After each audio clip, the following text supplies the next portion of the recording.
Hi, this is Little Dwarf playing games while rambling incoherently into a microphone. Why? Well, just because I can, and I continue with Stygian, Reign of the Old Ones, blind.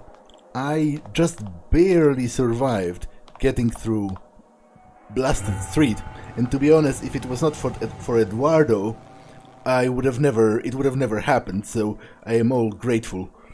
After enduring the unmeasurable terrors of the street, you feel like the dreaded house may signify a point of no return.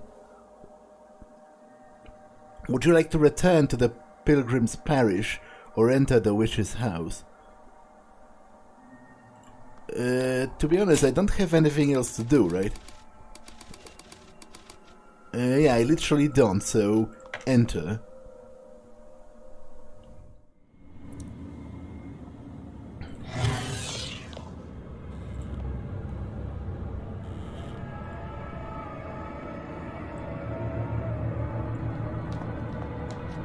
Notwithstanding the eeriness that pervades all of Arkham, never has the presence of a similar idyllic painting established so stark a contrast with the moods of their environments as they do here.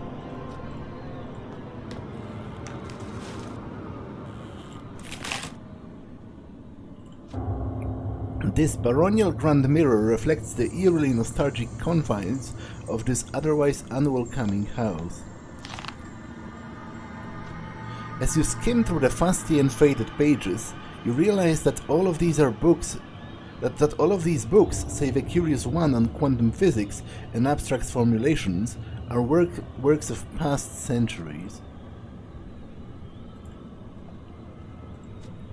Ash and soot indicate that the fire warmed this heart of this dreary chamber, sometimes in recent memory, but what's more notable are the fanciful impressions of titters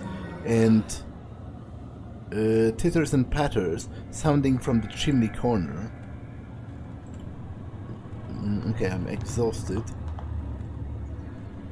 but I somehow don't think I can rest here.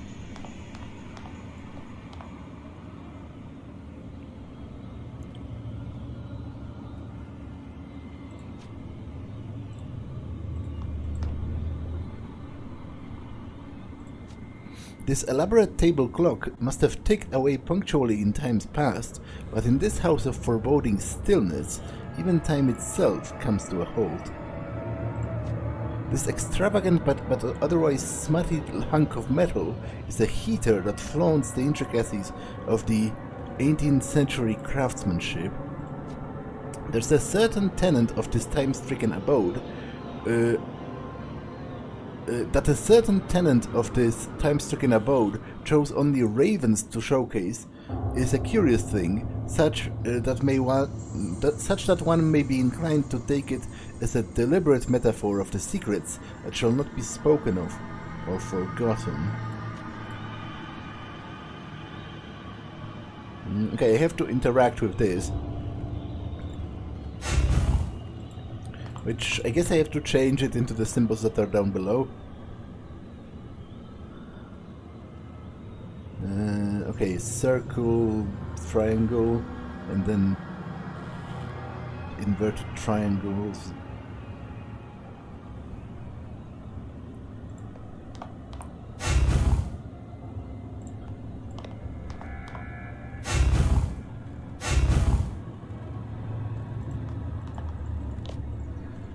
That's it, right? Oh, but no, there might be different...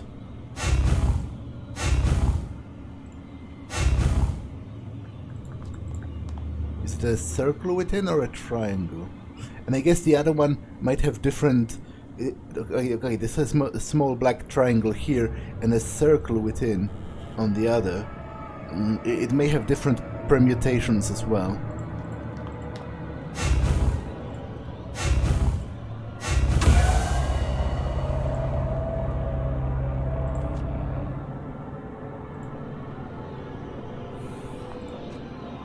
The violescent coruscation of these interlaced geometrics impose upon your mind a myriad of mathematical possibilities, provoking a deep sense of universal mystery.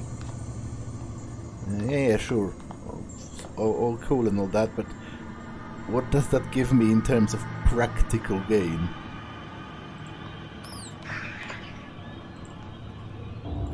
Well, I guess it changes the geometry of the house. So I can get... There was something skittering through here. Witch House's journal.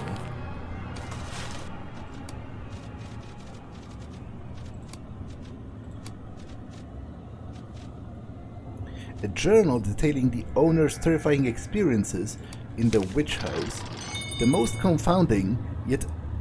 This is most confounding yet utterly inexplicable. I am sure that I am of my own name.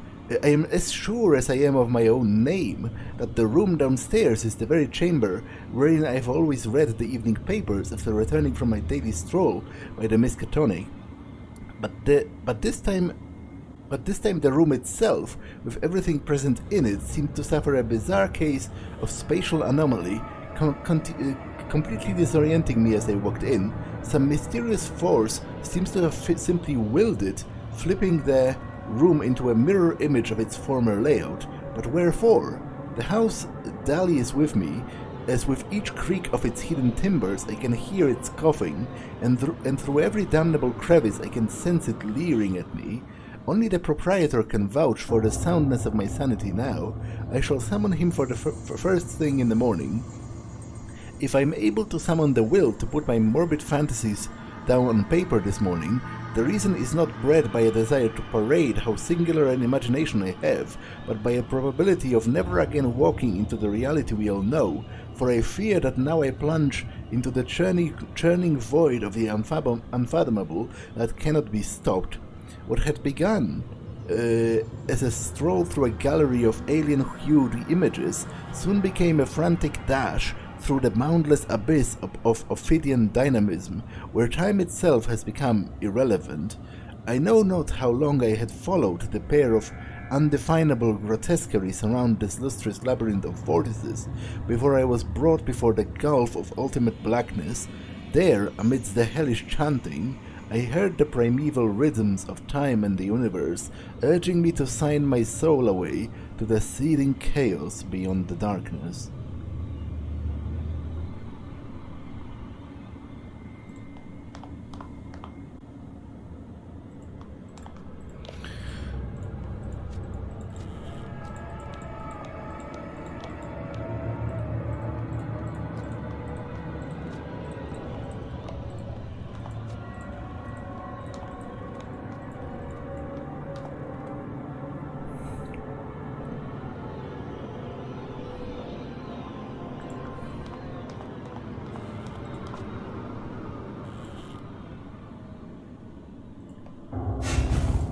Is it different now?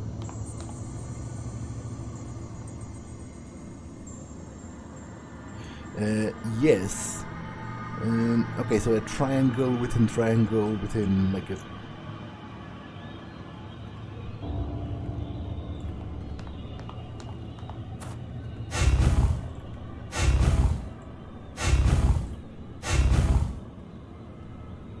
So it's this for one of them.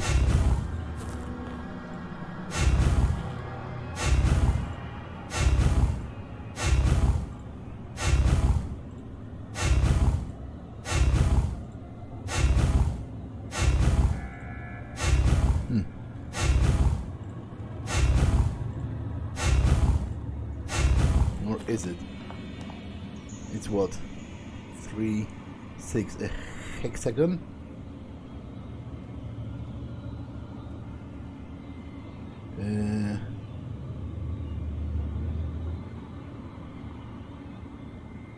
So wait, that's wrong, right? 3, 4, 5. No, this is right. What? This is like a crescent moon.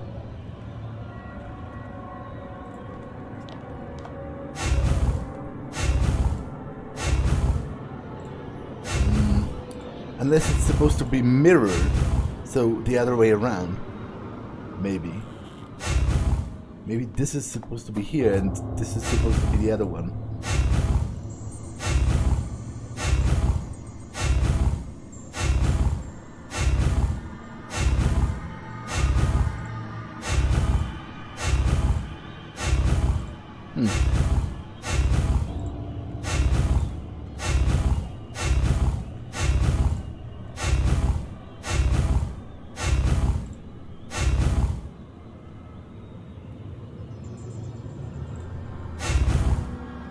How come it's not either of those?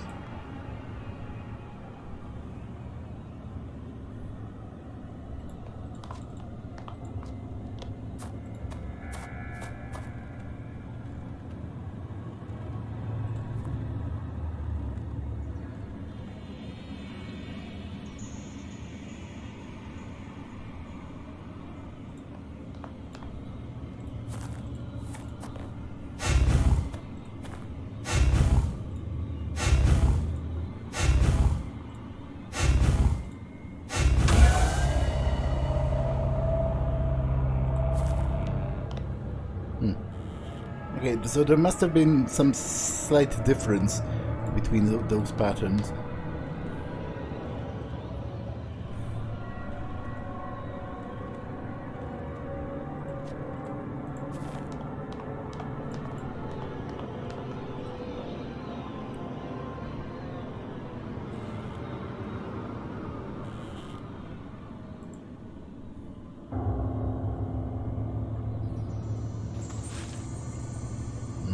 Not enough space. It's my ultimate bane.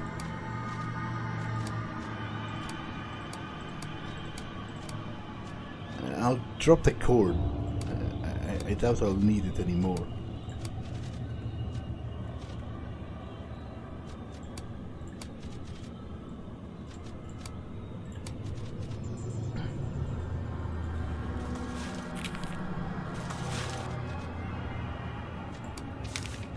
To what extent has my obsession with the non-Euclidean calculus, quantum physics, and my perusal of forbidden tomes like the Necronomicon contributed to my fascination with what lies hidden betwixt the crumbling yet eerily slanted walls of this place remains dubious at best, but regarding my heightened grasp of the fourth-dimensional problems, a correlation is possible.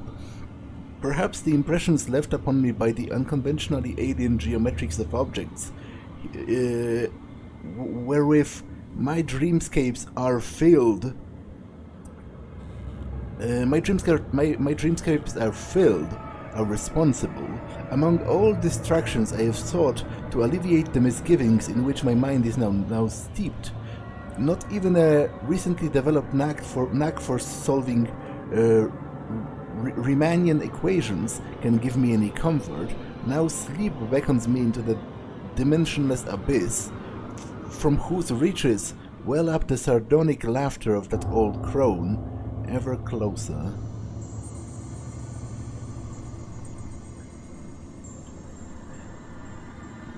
Now, the thing is, I don't remember the specifics, but I'm pretty sure there's something wrong with Lovecraft's understanding of non-Euclidean physics, because non-Euclidean physics are not some otherworldly, alien eldritch nonsense. They are a very real thing that happens every day.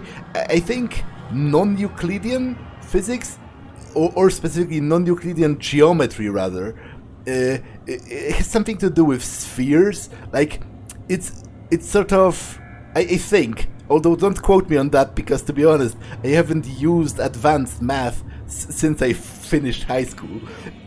I'm going to post in the description the relevant information, but if I had to hazard a guess, it's like the geometrics of a sphere as opposed to like flat geometrics on like a piece of paper. So everything is a little bit curved. Like I'm pretty sure it has something like it has nothing to do with eldritchness. It's a very, very well understood sort of everyday thing that mathematicians deal with all the time.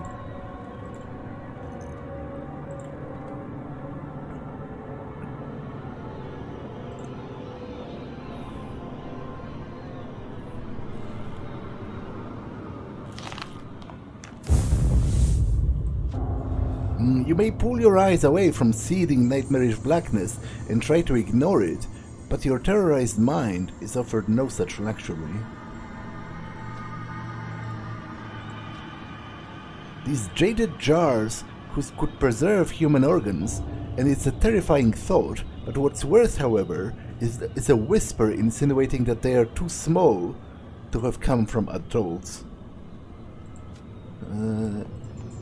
That is a little disconcerting, yes.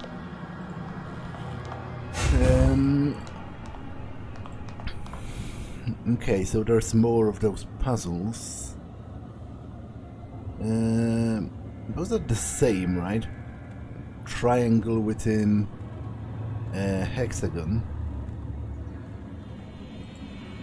Oh, but where am I even going?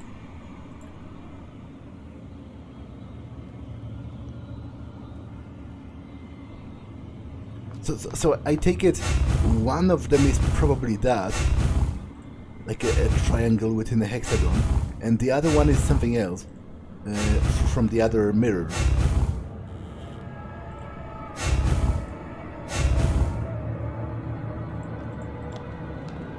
Like the left one.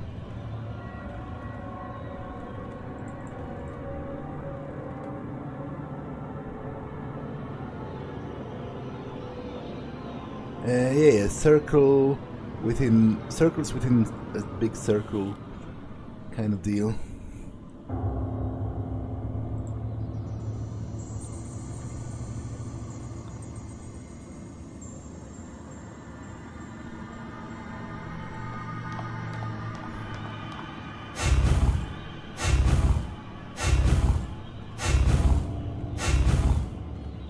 Okay, how about I switch it?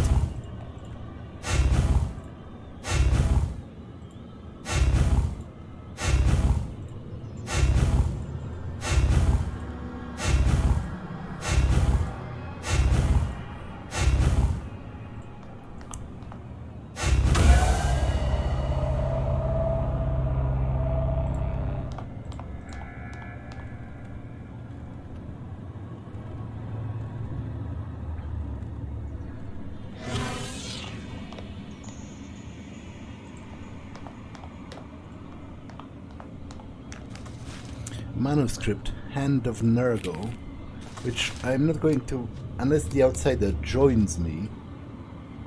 Throughout antiquity, to assume the physical features of immortals was seen as a manifestation of unholy power, but the price was usually quite severe.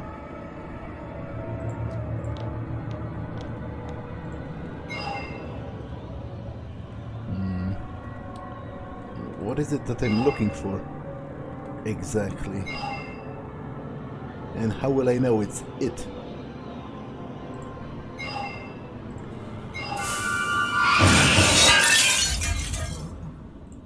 Well.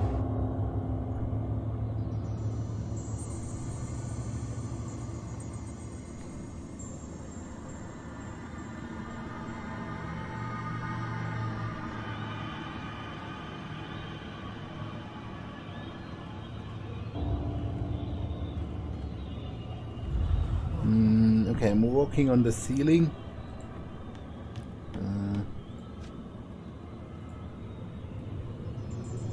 There's nowhere else to go but here.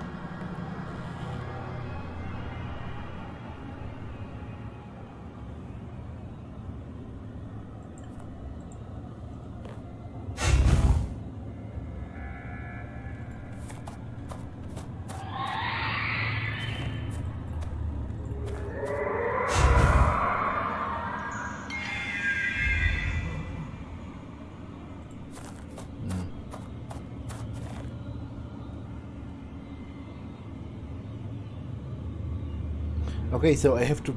I didn't quite catch it. I have to make this, which is a triangle and a hexagram and then black triangle in the middle.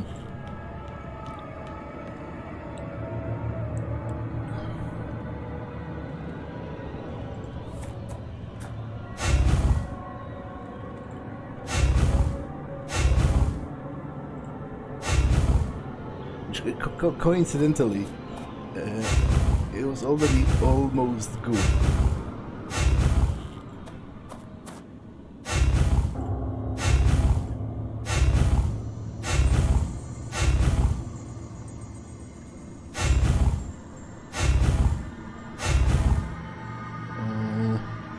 Oh, what?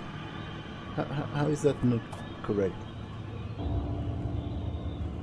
I guess maybe because it's all reversed. It's supposed to be pointing downwards with this, and then, right?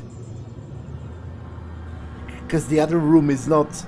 I'm not on the ceiling in the other room, so you have to flip it. So you have the triangle pointing upwards on this and downwards on this.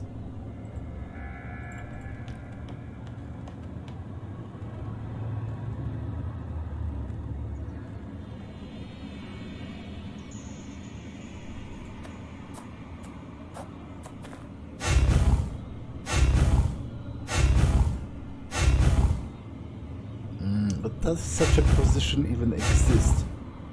It does.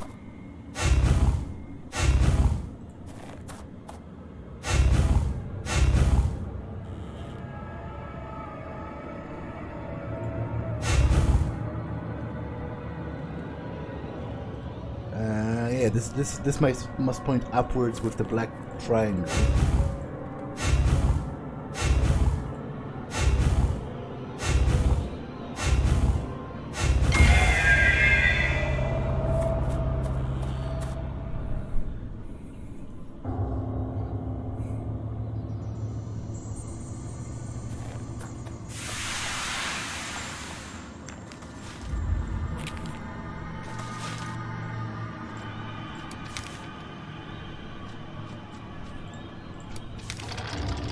By God, did my dreams reach an unprecedented pinnacle last night. Through the intensifying violet phosphorescence which bled out of the crooked partitions, the repulsive aspect of Kezia Mason crystallized into sight from an infinitesimal point below the loft, whose singularity-skewed angles should lead nowhere but to the 666th layer of hell. Brown Jenkins crept ahead, the furry abomination, which must certainly be a witch's familiar. The maleficence yanked me out of my bed and hurled me into a fantastic world beyond description, which I dare not further discuss here. My pious neighbors urged me to take a crucifix into my possession, but it is useless, since as long as the tittering of that abominable rodent man Jenkins echoes ever louder in my nightmares, so will that faint voice of mockery that conspires against my consciousness. Okay, so the swirly star, and then an eye within a rectangle within a circle.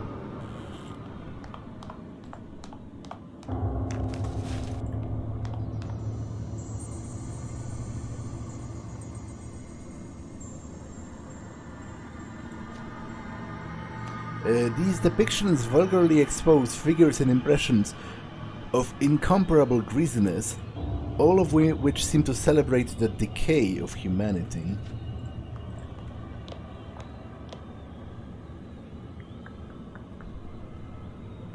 Those ones look like skinned bodies kissing.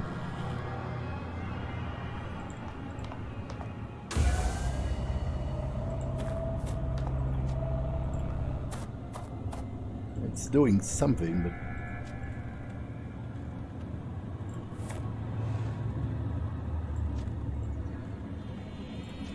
the glyph filtered away upon your touch seems as though it can't simply be activated like the others.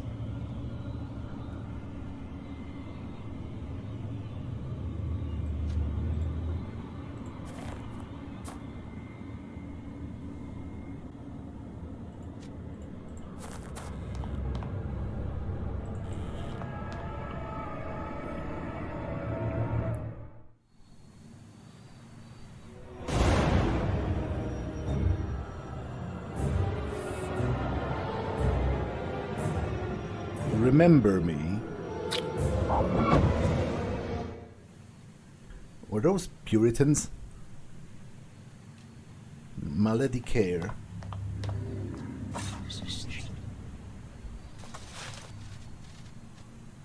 The black blade, reminiscent of the Persian something, emits an unmistakable aura of death. If the lurdiness of this inhumanely contrived weapon can in any way be taken as a forewarning of the deeds to which it may be committed, the wielder must better have a strong stomach. Okay, that's a ritual knife of some kind. These strangely geometrical cubic terraces seem to be built in a way that would support the obvious intention that shaped every element of this ancient ritual site, focusing the attention towards the center.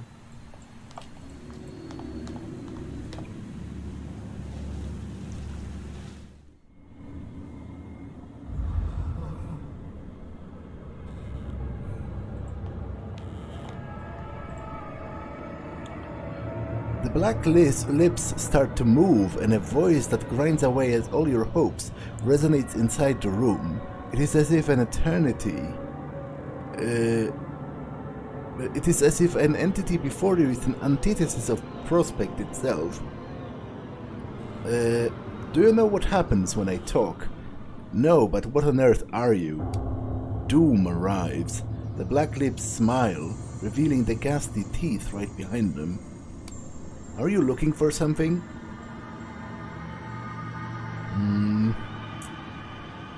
A mark, some kind of star-shaped glyph. Ah, yes, but the mark forgot you. Do you wish it to remember? What do you mean, it forgot me? It could mean a couple of different things. Perhaps it recognized you one, but you've been forgotten? Or perhaps you're simply too insignificant to be remembered. Do you wish it to remember? I guess I don't have a choice, so yeah, if that's possible. The lips hold for a very short moment, during which you think you got a glimpse of satisfaction in their acrimonious composition. When the lips speak again, the antique furniture tingles as if to endorse the surreal being. Are you willing to pay the toll? What toll? The lips freeze for a moment, creating an uncanny silence that suggests some kind of a vague, grievous threat. The game should not be played like this. Are you willing to pay the toll? I'm not going to pay a toll I have no clue about. The lips speak in an impetuous tone that sends a chill down your spine. You suddenly feel a ravening hunger. Are you willing to pay the toll? Well, no, because I don't know what it is. You suddenly feel ill. The malice in the entity's voice is pure poison. Is it going to kill me? If it will, I will have to retry, so no. Your illness is simply devouring you. I said no. The fever is boiling the blood in your veins. No. The lips freeze again, as if time was also frozen. When they move again, you realize that your demise has arrived. You're not worthy of my time. Fallen to Stygian questions, you could not satisfy the black lips with your answers. You will be devoured by the famine and pestilence inside the four walls of the witch's house. That's a very cool game over screen. But I will reload and agree to pay the toll because I want to see the ending. I was just interested to see what's going to happen if I keep refusing.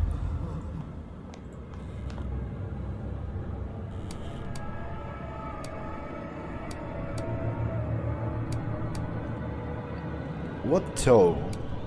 This game should not be played like this. Are you willing to pay the toll? I'm not going to pay the toll I have no clue about. You suddenly feel a ravening hunger. Are you willing to pay the toll? Well, I guess I am.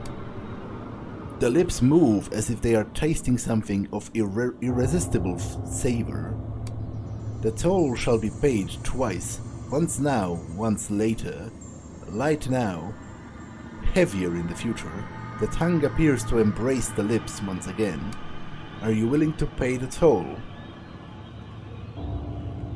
I don't think I have a choice, so I am. Do you know the mark you're looking for? Kinda. I wasn't. If you're giving me a couple options that are very close to each other, I'm not sure if I'll get the right one, but I think I do. With malicious satisfaction, the lips ask once more, "Can you draw the mark?" I think I can. What color will the mark be drawn in? Crimson? What is the most precious of all crimsons? Blood, probably, for humans. Whose blood is most precious?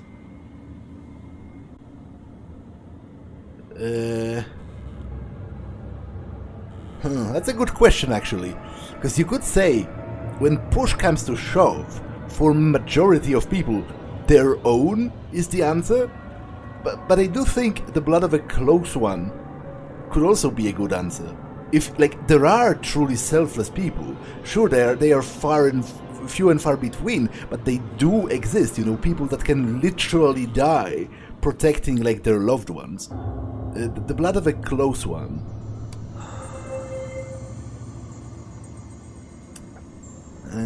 You've gained sanity from replaying your belief system correctly. Now, interestingly, what seems to have happened when the game broke itself last time during the combat, when I had to use the task manager to close it, it seems to have reset all of the tutorial hints. Thus it shall be written in the chronicle, fallen to the Stygian questions. Face it before it is too late. Whose blood is the most precious? Well, I take it you're looking for the answer mine. What is the Crimson Toll? That was not a question at all, but a declaration of what is about to follow, and you realize in bitterness your answers to the lips Stygian questions have already collapsed many paths into one, and the lips ask again, what is the Crimson Toll? The words fall from your mouth as if you were just an actor reading a line from the most Acheronian of plays. The toll is my blood. Draw the mark. The black lips are feasting on your desperation, and do not forget that the time to pay the toll will come again. Interesting. So,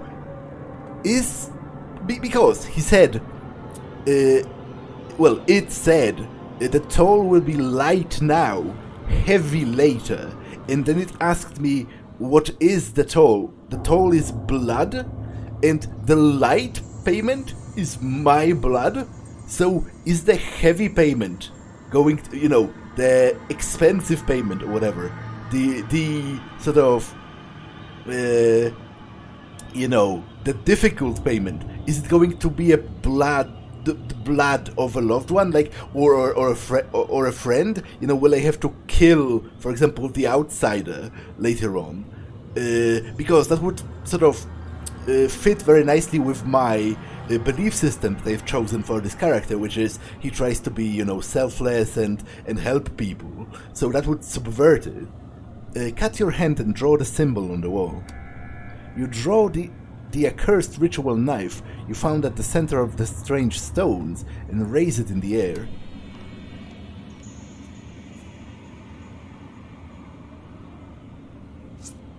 Why would you cut your head, of all places?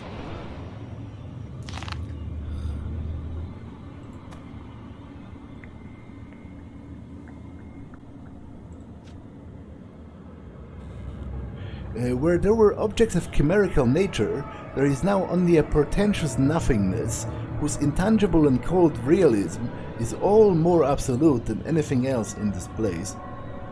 And this place looks very cool, I have to say.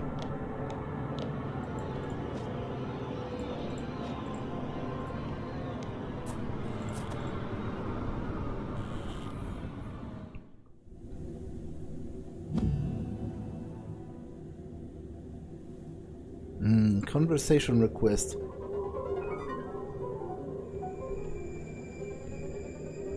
from the outsider.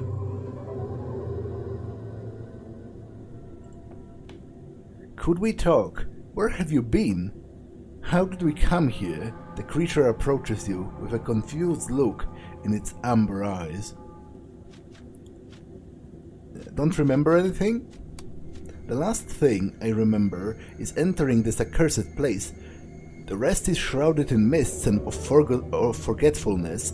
This house is meddling with our minds, stranger. I recommend leaving as soon as possible. I had to pay a price to come here. And what might the price be? I had to make a pact with my own blood to reach this attic.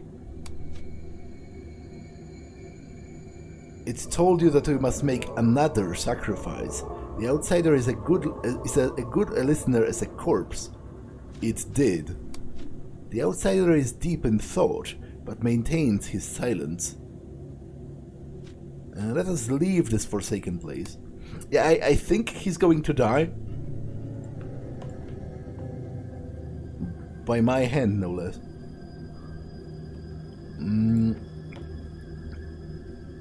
Okay, I can rest here, which I guess he could use to make some...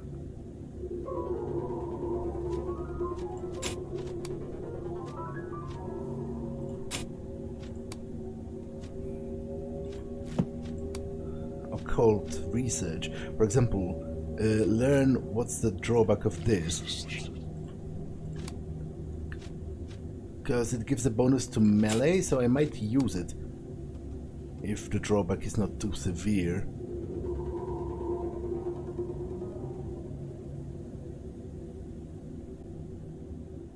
Discovered the powers, but I knew what the powers are. I wanted to learn the drawback. I guess I can rest again.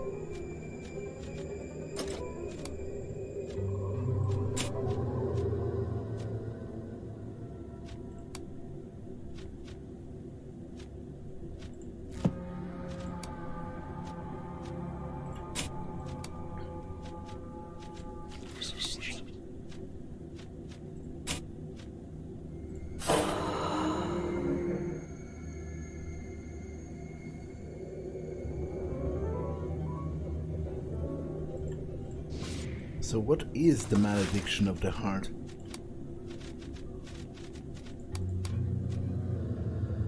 The character receives angst by killing enemies. Oh, to be honest, I do already, so...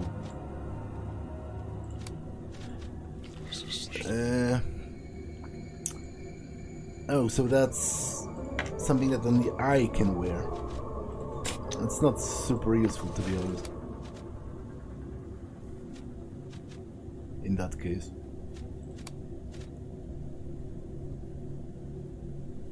Well, let's leave.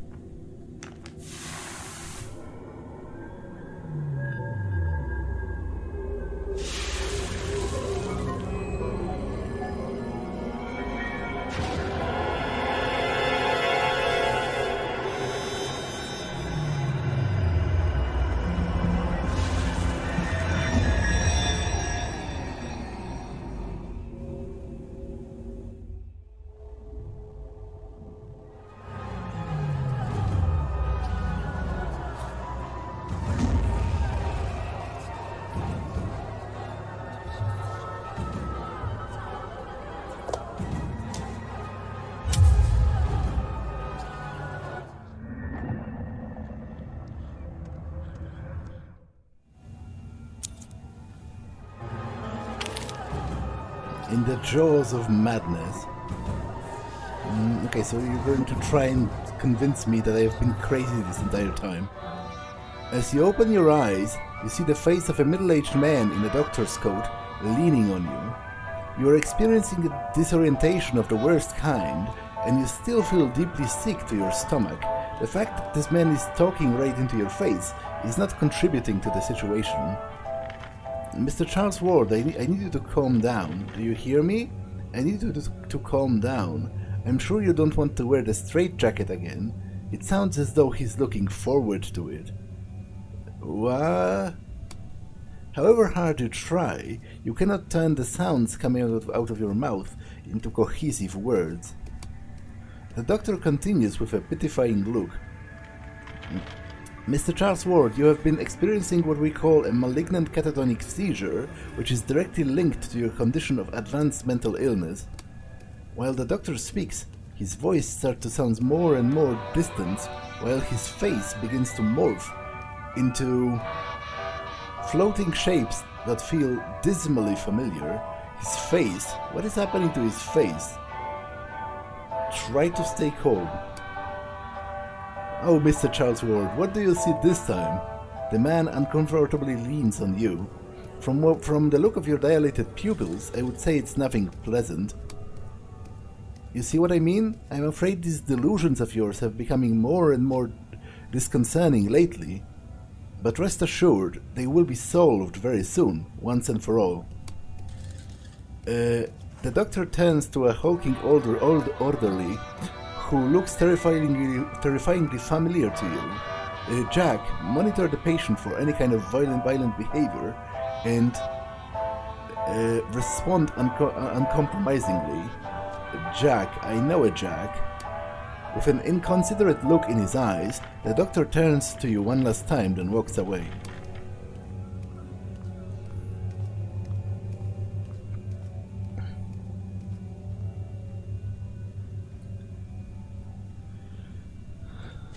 Apparently, this frizzling treatment is becoming all the jazz among people with too much or too little in their heads. Someone ought to have told the same rampant crackpots to the rampant crackpots at Wall Street before Black Thursday, but I don't know what it says. Self-control is self-preservation?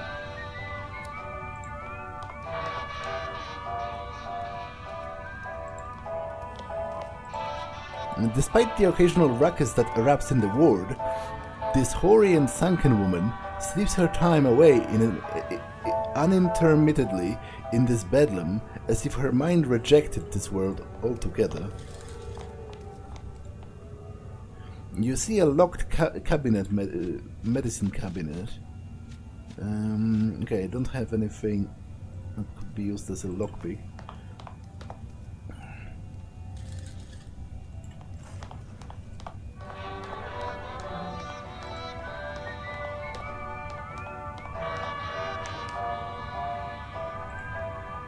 The old man is sitting on a dirty bed and seems to be none other than Isidor Schmidt, the owner of the Arkham's antique store. He is playing with some useless junk that he coarsely put together. He seems to place a great deal of value on the garbage that he's holding in his hands. Peculiar. I never thought that Abdul's severed hand actually existed. Such a delicate piece for ancient Arabia. What do we have here? Ah, this is the face of Rahu. The features of Svarbanu are depicted with excellent craftsmanship. And this? Isn't that leprechaun's bounty? The old man suddenly stops, finally noticing you. Yes, are you looking for something in particular? I don't like this, not at all. You didn't enjoy my collection? What did you have in mind, sir? Perhaps you'd be interested in a South African fetish. Takes a filthy, organic-looking object under his bed. That's Mwangi's beating heart. Where am I? This is Schmidt's Antiques, or what is left of it. Oh, pardon me, you mean the district, I presume. We're in French Hill. I'll leave you be. Marina's trolley. Will he ever move from it? You see a very familiar figure in patient's garments, staring at you amusedly. What is it, Cornuto? Having the same bad dream? Hello, Marina. Oh, come off it. You're here for one of my special cocktails, aren't you? He makes sure the doctor's gone and lights the cig he pulls out of his shoe. Since you're awake, let's talk about the cigs you owe me. You were blown out from my cocktails to pay yesterday and told me to remind you today. This trick is getting old. But I'm sure you did. Don't you trust your giving bartender? You'll have all of my cigs soon. Why the hurry? I can't argue with that. Consider this one on the house. Tell me about these cocktails. Do they let alcohol in here? Cornuto still amazes me to this day. He lowers his voice. You know that I have ways of getting what I want, especially when it comes to precious medicine. The rest involves sharing my trade secrets. I won't fucking do that. Just keep in mind that Marino produces the best and only drinks that make this place a little more bearable. If you have the cigarettes, of course.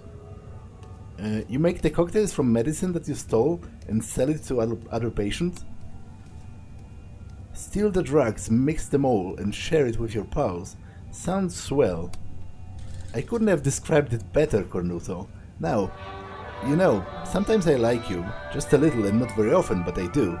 Now, are you buying, or shall I give you the fucking boot? What do you have? Do you have, like, a lockpick?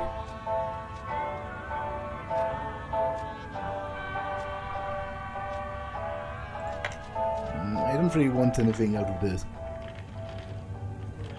Tranquilizer.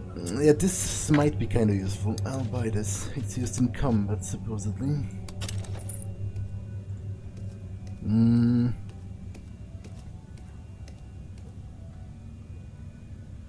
I need you to mix the cocktail for me. And I need to feel the cool Adriatic breeze of Rimini instead of being locked up with the likes of you. In life, nothing is ever easy. Briefly, I don't have the main ingredient, a medicine called... what was it? Takes out a tattered old notebook and starts scanning through. Trovato. The name is haloperifidal. That stuff could even make a mammoth high. Yeah, that's a very strong tranquilizer. The problem is, they keep heavy weights inside the cabinet over there. If you can snatch it for me, maybe we can further this conversation. I'll find a way to get it. I believe you. You're a maniac after all. Also, the cabinet is numbered 0. Used to be 10, like Ward 10, but one dropped off.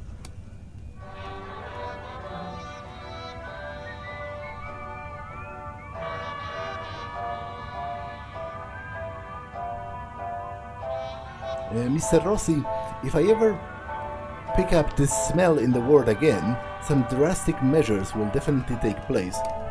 Like I care, Marino murmurs in return. Mr. Charles, I wanted to inform you that I will start the operation to cure your condition shortly. When we have gotten rid of that surplus malfunctioning portion of your brain, you'll be totally free from your nightmares. It's happening again. I am so happy on your behalf. Don't look at him. So they want to lobotomize me.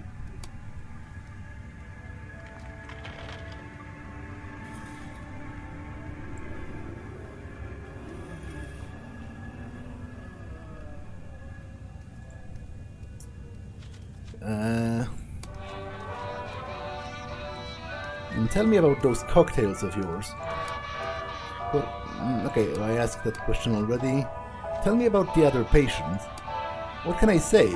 Just like you, they are all loonies. There's old nutty Isidore, who definitely has a thing for keys. There's the fool who thinks that he's the manager of the Bank of Arkham. Beware that bastard. He starts screaming all of a sudden, and you want to smack him in the face. Let's see, who do we have in this shithole called Ward 10? He exhales a grey cloud of smoke before continuing. We have Krog, a real psycho if you ask me. He believes that a fanatical cult carved all of those symbols on him, but the doctor is pretty sure he's fucking scaring himself. Oh, and we have the Baroness, the dodgering grandma who sleeps most of her time because she believes she go to the Dreamlands, you know? And of course, there's you, who could still ask me a goddamn question like, tell me about the other patients after spending a whole fucking year in this place with me. Well, what's your excuse for being here? And here comes the sharp tongue of Cornuto. He takes a puff from his cigarette and continues in a cozy manner. Let's say I'm a dangerous man, and I've done some bad things. Since this place is much cozier than Charlestown State Prison, voila, Marino Rossi became a mentally unstable man. I also have the right cousins. I need to get out of here.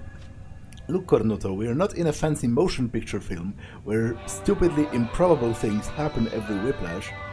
If Marino Rossi is still here, there's simply no escape from this nuthole.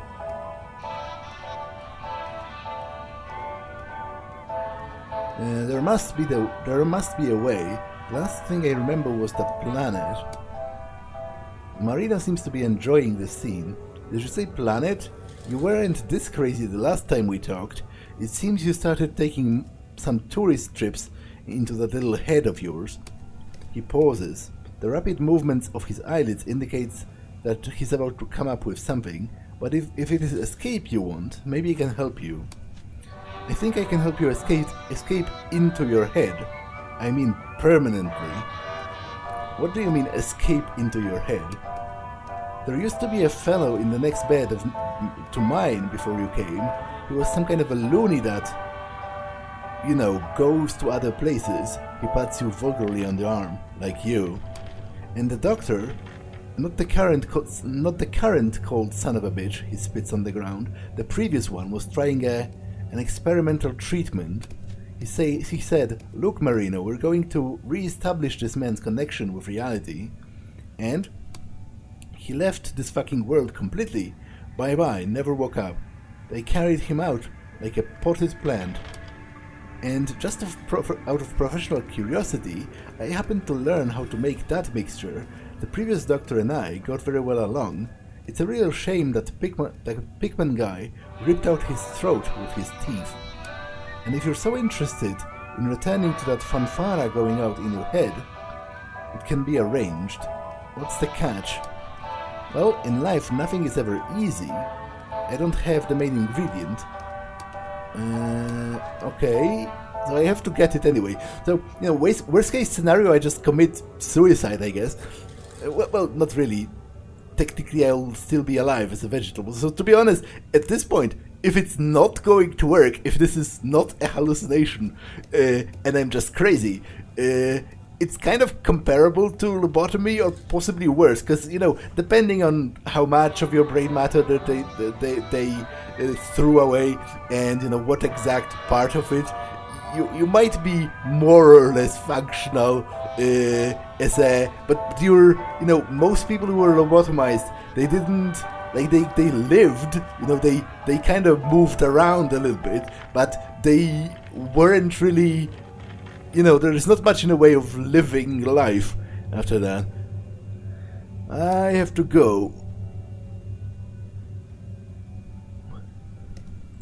Marino uses this screechy cart as a base of his operations and as an excuse to be a naysayer. Silence. On paper, this may come off as a sound advice, but in reality it didn't work quite so well for the audience of a certain screening in Arkham not so long ago. Silence leads to inner peace. I said leave. That's Krog, right? Testing my patience is one thing, but testing his...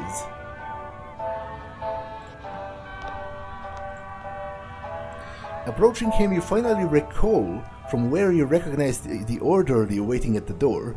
He looks like an unholy reincarnation of Carrion Jack, one of the top hitmen of Waxface, whom you met at Essex Hotel.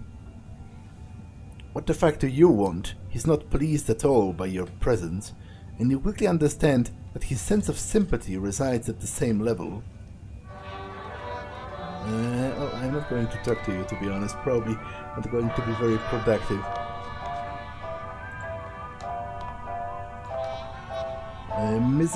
Misery, piss and shit.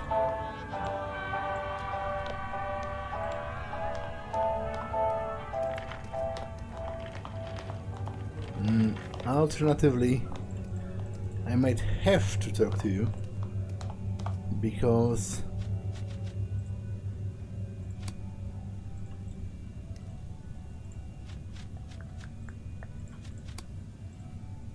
There's no one else left to talk to.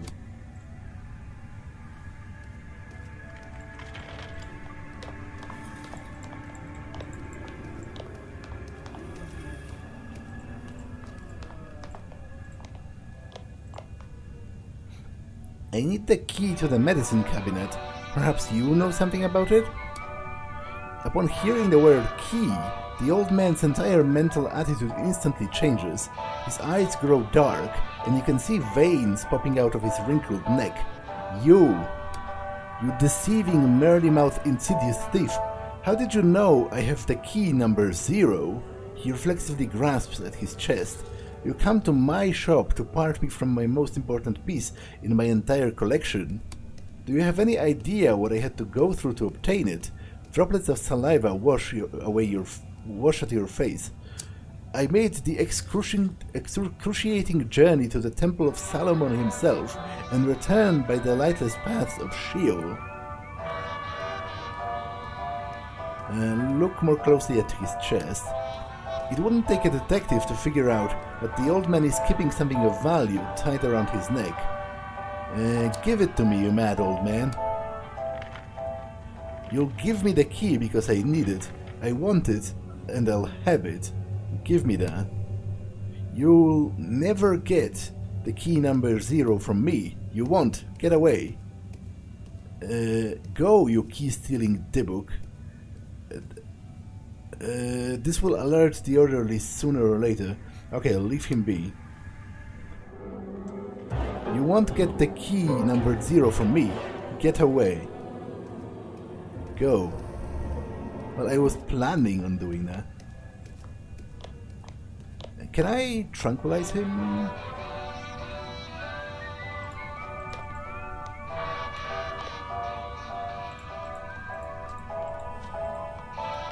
I know he has it. And I do have tranquilizer. Nah, I'm working on it, but what do you have? Damage resistance minus, blah blah blah. And that's not super useful to me though.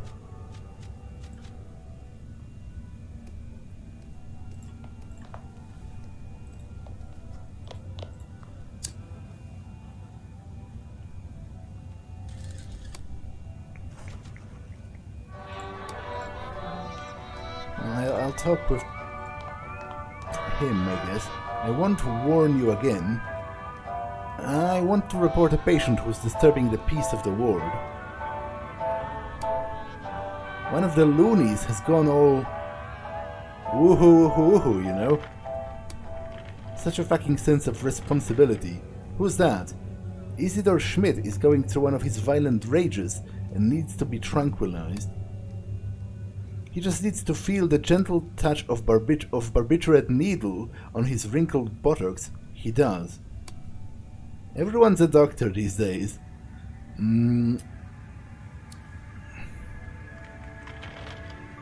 Last time this happened, he almost choked himself while trying to swallow a big key. Not on my watch, you retard. Carrion Jack starts running towards the old man. So hopefully the key will fall out from his chest once they trunk him.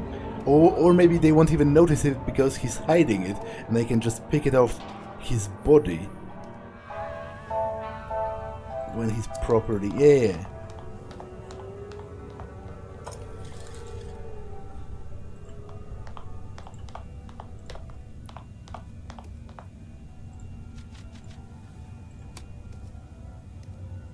He opened the locker and retrieved its contents. Which pretty much only contains this.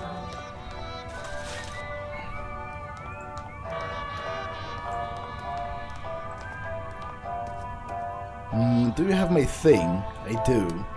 He looks at the small bottle you're holding. You're a crazy son of a bitch, Cornuto, in a good way, sort of. I'll keep the rest of the bottle as compensation for my professional services. My cocktail will usher you into planthood in no time, and don't worry, I've heard that plants at least have a lively love life. Marino gives you a dirty wink. That old doctor used to say that everybody's pollinating everyone in that world. After checking his surroundings, he takes out a couple of stained medicine bottles and a few tubes.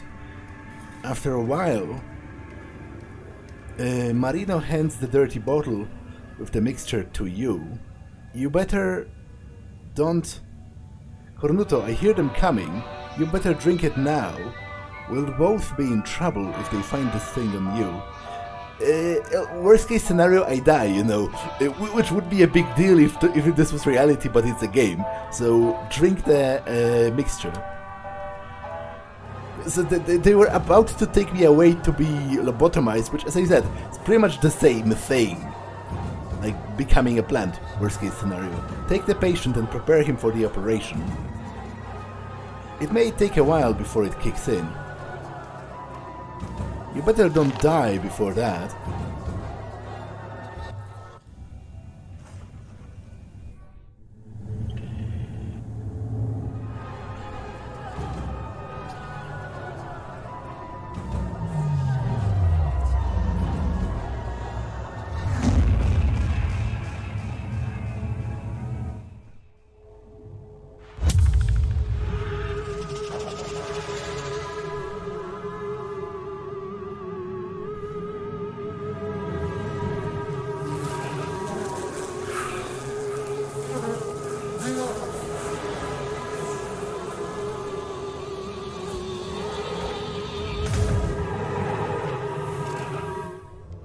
Oh, so I was being alien probed. Interesting.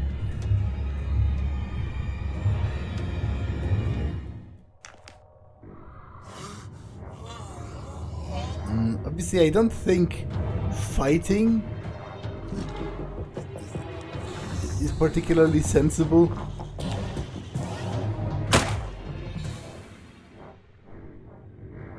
I just have to live long enough to get to the exit.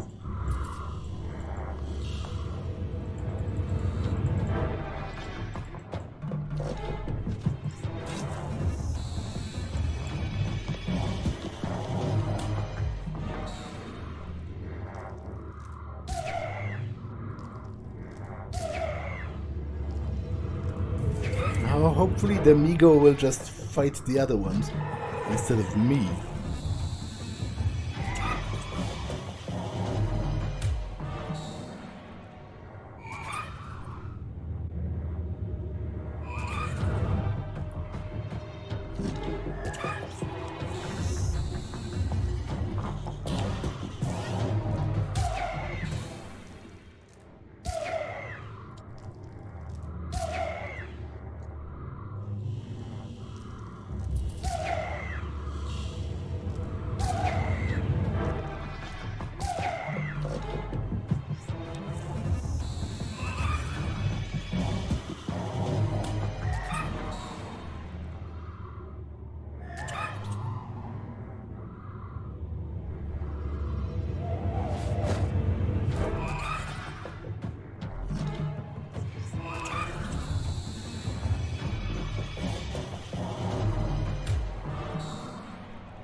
Beyond the boundaries of space-time,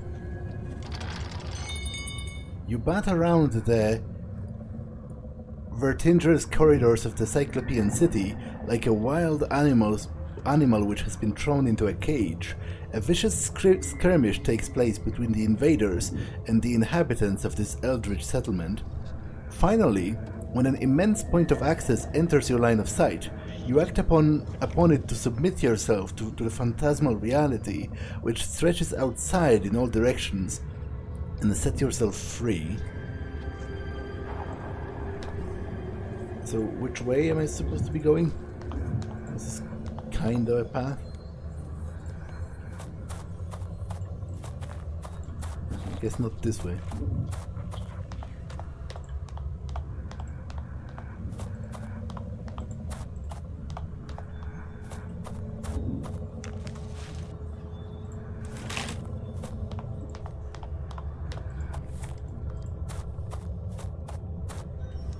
As you feverishly try to cover the dangerous and equally peregrine stretches of this unearthly battlefield, you come upon a most miraculous sight. It's that of a human, in the flesh, appearing every bit as real as anything else around you. He paces around perturbedly on these uncharted moors of primordial alienage, pressing his hands over his ears intermittently as he whines to himself. He tries to utter something, but nothing comes except a hoarse and inarticulate sound. Hey you! He jumps out of his skin and turns to you, but the cry that should have come out of his mouth gets stuck in his throat. He's apparently mute. You keep your distance as he relaxes a little when he's convinced that you're harmless, but the angst of not being able to verbally express himself is only adding to his anxieties. Can you hear me? Though he seems mute, he's apparently not deaf. He nods. Suddenly a sound, which is only audible to him, diverts his attention from you, and he looks to the sky with extended arms, as if he was Moses on top of Mount Sinai. Receiving the great revelation, he is seized by something. He then covers his ears with his hands and starts moaning and floundering like an ensnared animal. Whatever he is experiencing, it seems that the sounds in his head and the terror he suffers won't relent easily.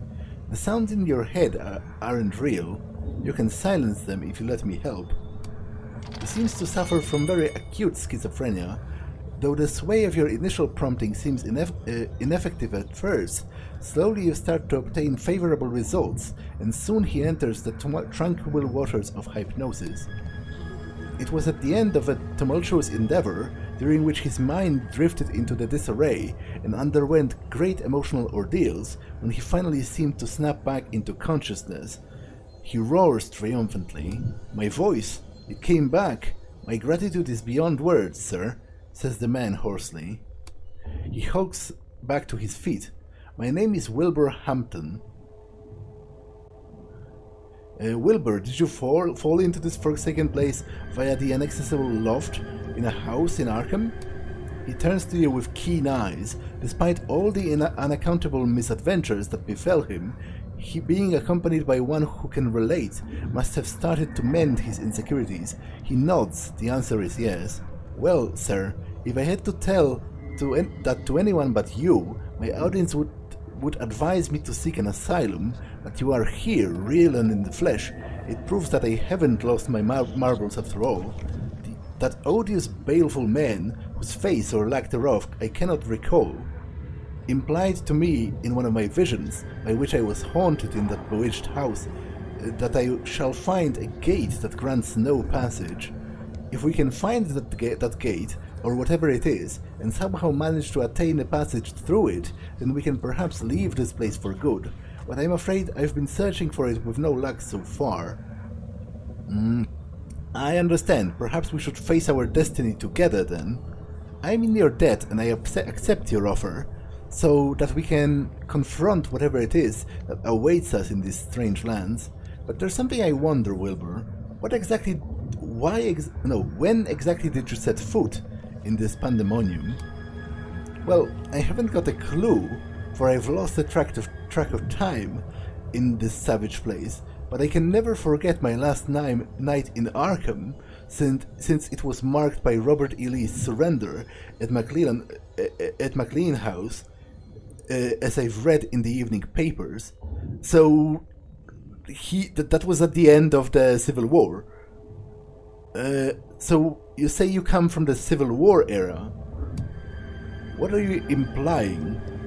There's no easy way to say this, so I come from 1920s. He shudders and stares with a vacuous expression, unable to react, let alone think. Perhaps one of his inner voices had told him that he was truly a stranger, not merely to himself, but to what he had known as time itself. So tell me, do the guests still carry ominous whispers from the ravine near Meadow Hill, in your future Arkham? Well, I think it's decidedly worse than it was. No, Arkham is banished from our world, and is a much deadlier place now. A sound of nearby buzzing eventually breaks the heavy silence, suggesting that it is time to move on.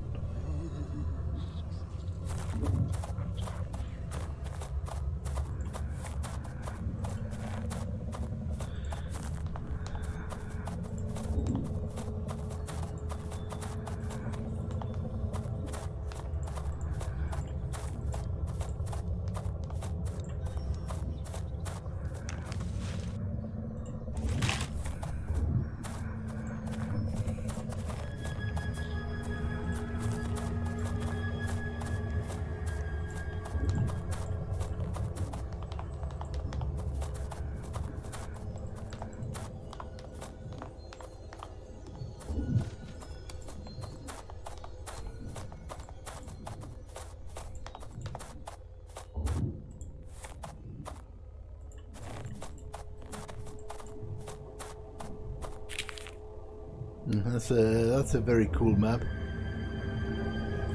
The end is nigh.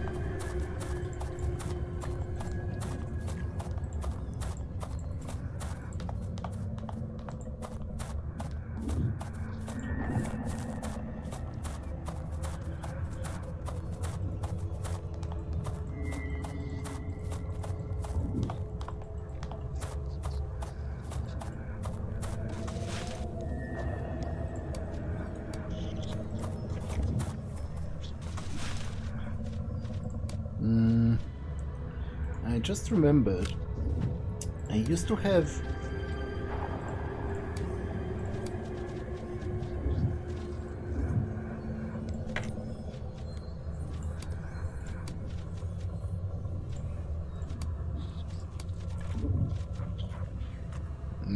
a strange stone that I never actually inspected.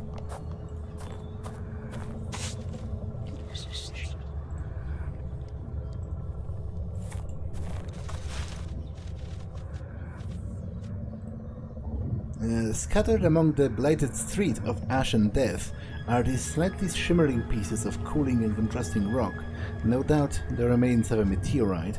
I can touch it. The light, where did it go? Am I dead? No, it can't be. I can still feel pain. Such calamity, is it the end? The slit is too thick. I can't breathe. The meteor, unbelievable. The iridescence, but where from? Oh, the light. Damn the darkness. The skies have never been more black. Arkham, where are we? That sound, a burning meteor? Beyond the dust that suffocates. Radiance blinding, riveting. Must not get too near. A miasmal fog permeates. Getting so tired, must sleep. Can't fight. Screams. I dare not to look. I must protect her. God spare me from this darkness. The twilight has lifted. How? This glare is near. The colors, the dust. Burns my eyes, my lungs. The lambent rock. It's alive.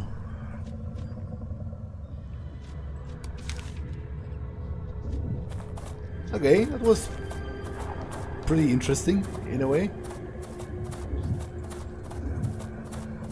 What's not interesting is the fact that I don't know where to go.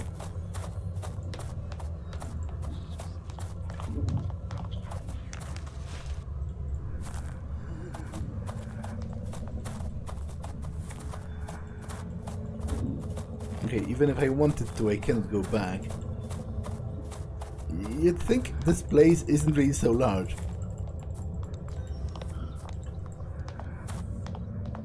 Unless there's that walking icon somewhere and it's just lost in the coloring. So I could definitely see that happening.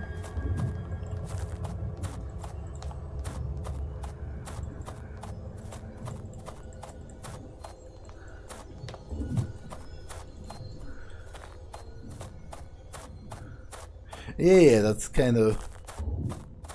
It was kind of what was happening.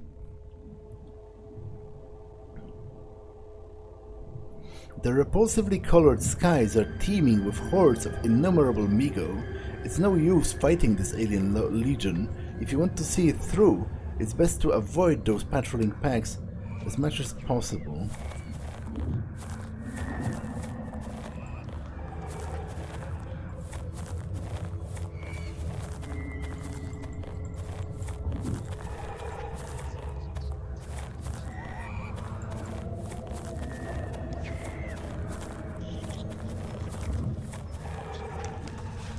the Elder Thing memory fragment.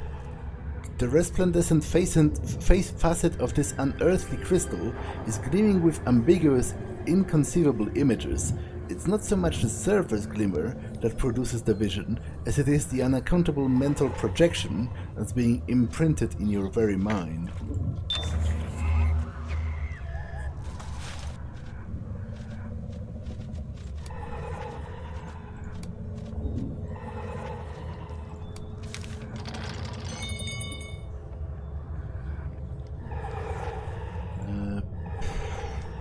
Gained knowledge of something in space.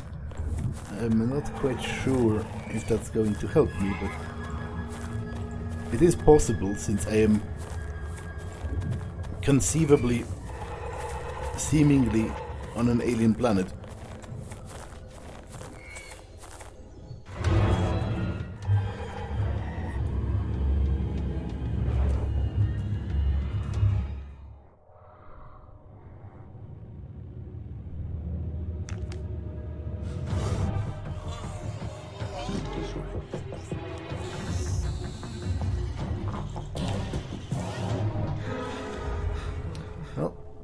I'm getting crazier.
When you draw near the queer building that rises before you, it starts to produce an oscillation which speeds up your heart's palpitations and stirs the hormones and chemicals in your body. The structurized thing beckons you to get inside. The comforting undulations that go through the body proclaim that its existential purpose is to heal and rehabilitate. I don't really trust it, but to be honest, what choice do I have? The immensity virtually swallows you. You find a quaint tranquility inside the warm, damp lightlessness, just like a mother's womb. When it finally disgorges you out, you curse the predatory and ruthless world to which you return. Still, there's no denial that it reinvigorated both your body and your mind.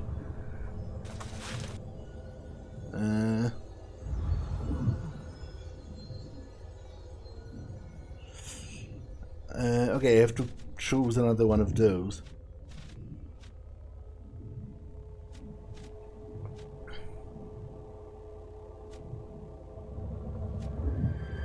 I guess I'll choose this. Critical failure chance increases by 10.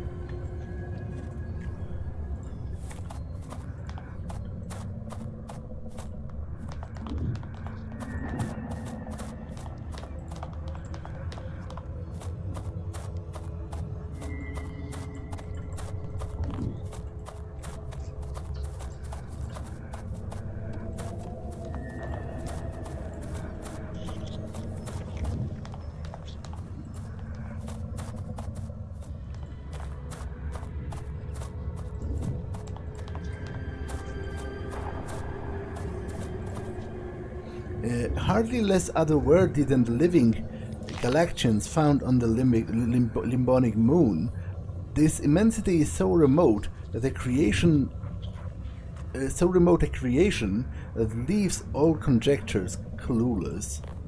It kind of looks like that star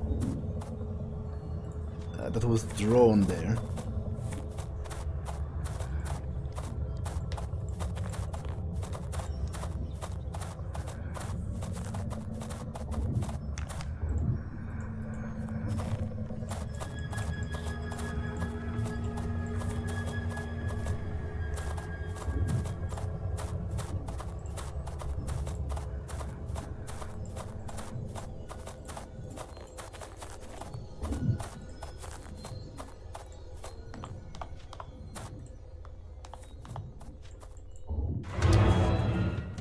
I think this is bad.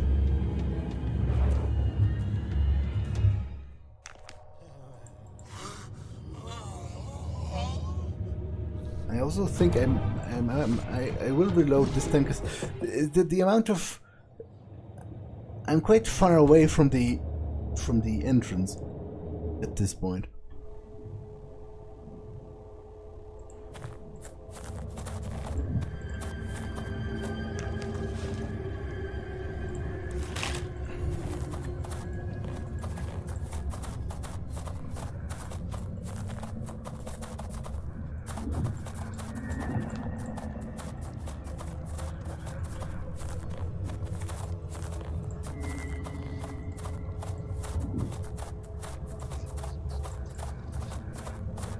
Okay, this definitely does look like a gate of sorts.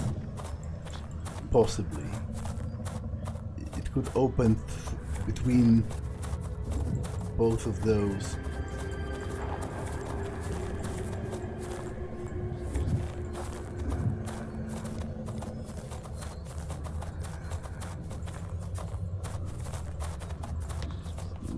But it might be it's unpowered. And I need to... Okay, we've had this entire conversation.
Elder Thing memory fragment.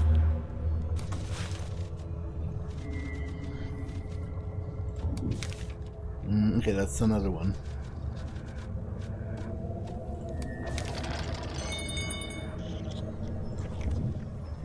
Okay, it depicts the war between the thingamajigs and the Migo, which doesn't necessarily help me all that much.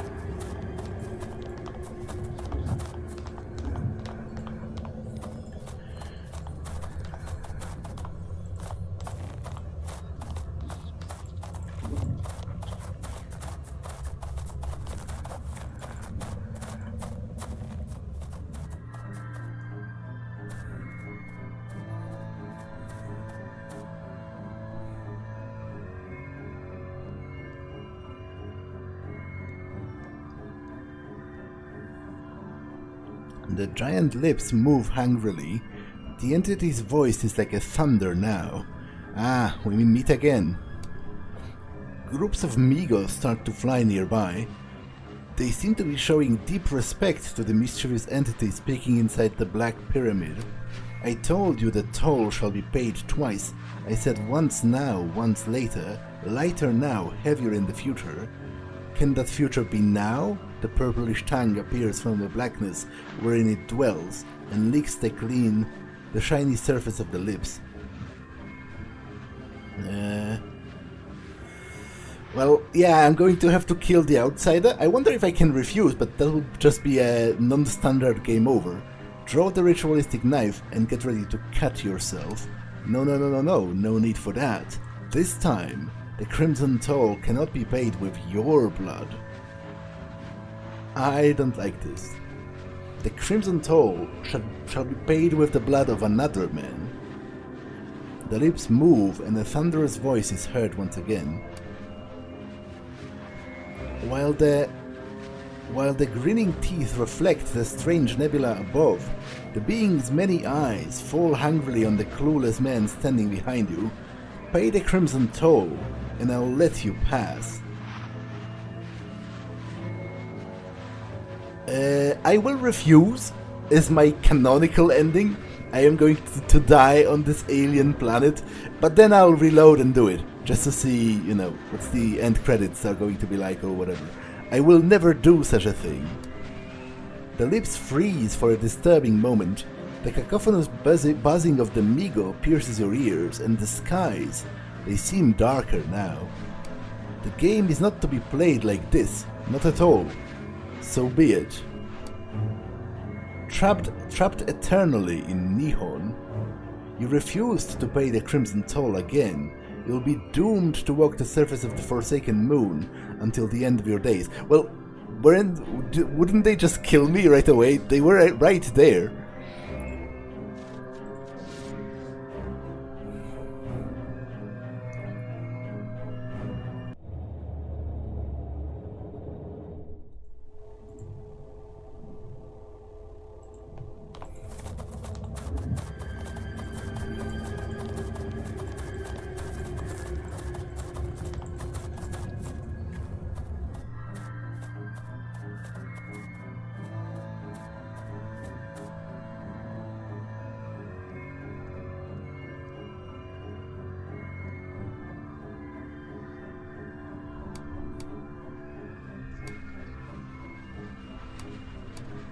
Slowly turn and face the outsider.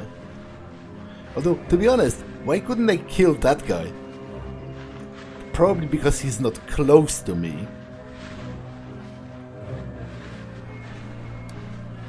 You approach the outsider to keep your promise to the Black Lips. His inevitable doom comes closer and closer with each step you take. The maddening buzzing of the Migo is getting louder. There is denial in the outsider's amber eyes, but you can see he somehow senses the terrible event about to follow. Tell me I'm wrong, stranger. Tell me I'm mistaken about you. Forgive me. I'll miss you so much, bursting in tears. As the buzzing of the insectoids gets mesmerizingly louder, the doom creature shouts, "Why? Why me?" Well, there's no one else. I'm sorry, but I have no choice. Actually, I do, but... And I thought I was a coward. Here you stand before me with the blackest of blades in your hand, lacking the courage to give an honest answer to your fellow traveler. Your cowardice disgusts me. Before this blackest of deeds is committed, I'd like to have one last word, stranger. Or is it too late? Go on, my friend. On our journey of desolation, I had the time to learn much about humanity, you being the main source of my inferences. The moment I accepted your offer, I knew that I would never see the place I call home again. I instantly felt the journey would take me straight into the abyss itself, and I have been mesmerized by how cruel you can be to a person walking the same path as you. I was not expecting any company or warmth, let me not mislead you, but I never believed it could take me anywhere that would grant some peace to my exhausted soul. And here I am, stranger, to finally find peace in the most unexpected of places. Yet after believing I had seen the worst of the humanity has to offer, you are now showing me that I was simply wrong. Humanity is indeed a depthless pit of blackness. Release me once and for all. I have always wondered, how would you bleed, mummy? As the alien buzzing of your bizarre audience rises into a hellish cacophony, you snide the blade into the withered heart of the creature. The black lips smile through every surface of the portal stone.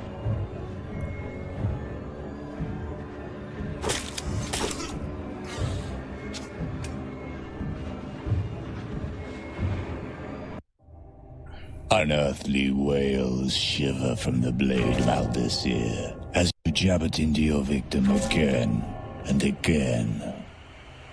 The outsider turns the waning yellow light of his eye upon you one last time. The frozen apparition of his face beneath the rags evince how fatal a mistake he made by taking part in the story of a human.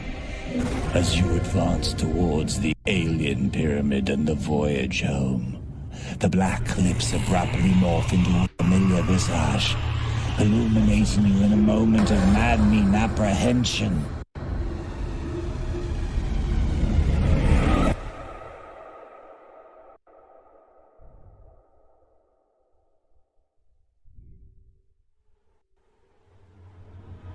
When your extra-dimensional odyssey returns you to the ruins of Miskatonic University, there's not much of sanity, nor humanity left in you.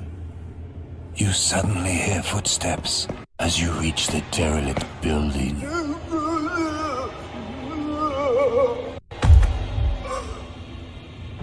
Apparently, all the trials you've overcome and the hideous sacrifices you've made on your damned voyage are nothing compared to what you must endure if you are ever to lay your hands upon the damned tome called Necronomicon.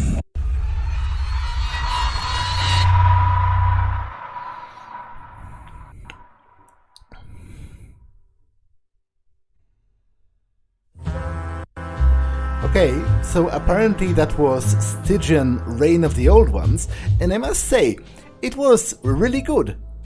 This is probably the greatest Lovecraftian game that I've played, which isn't saying much because most of them suck. But it's clear that the developers of this game are not only fans of Lovecraft in the sense that they read his stories, but it's clear from the way this game is structured that they understand what the point is. And the point is, you're not supposed to win. Lovecraft's protagonists almost always end up mad, dead, or wishing to be dead.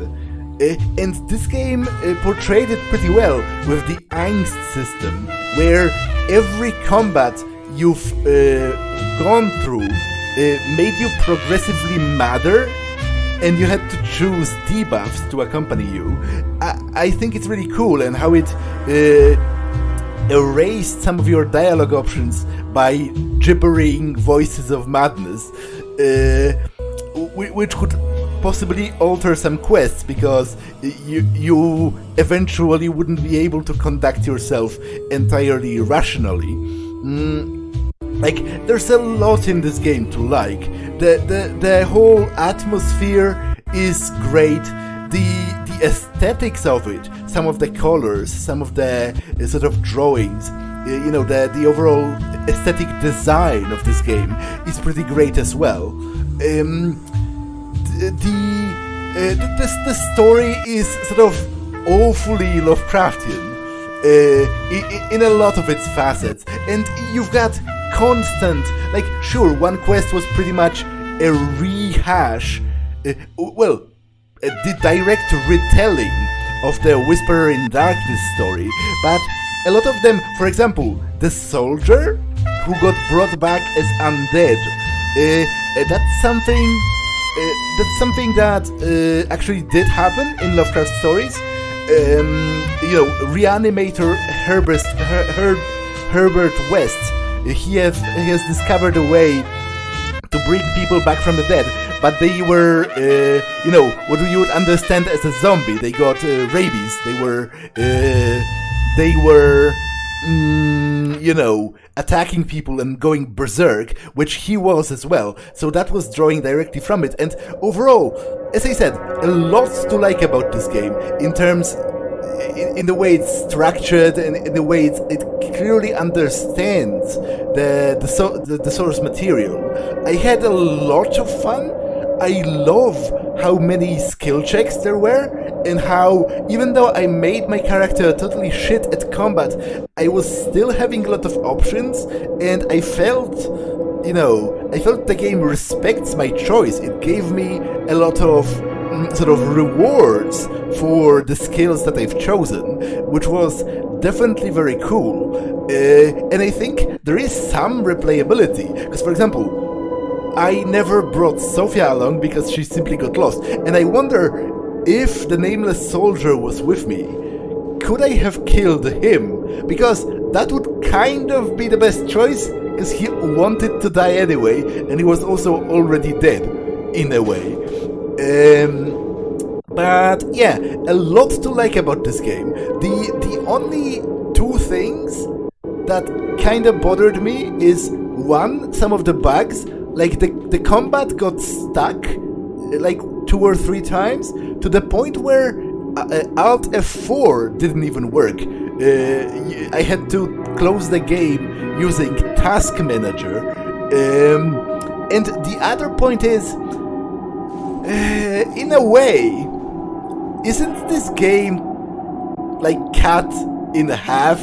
Like, when you look at the poem, I was barely like halfway through it, because it went verse by verse, and I was like on the 3rd one when the game ended. So, I don't know, did they run out of money or something?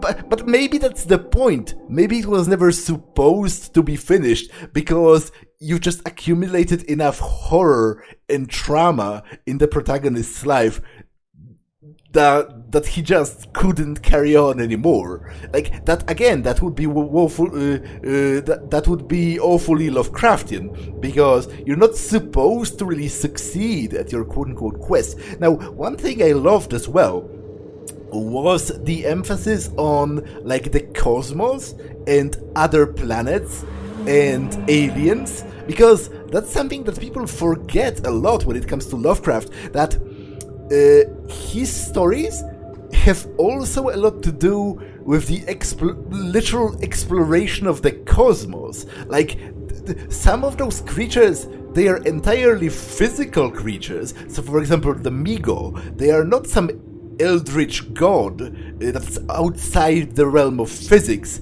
They are simply aliens from another world, and this game rendered it pretty beautifully there at the end, including some of the transitions were pretty great, where you were going through those dimensions and the screen was doing weird somersaults or whatever.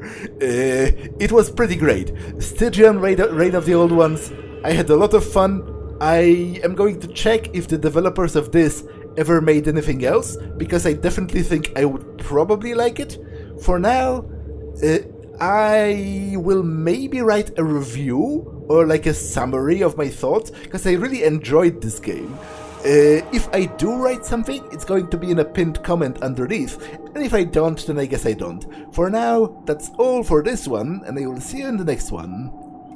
Bye.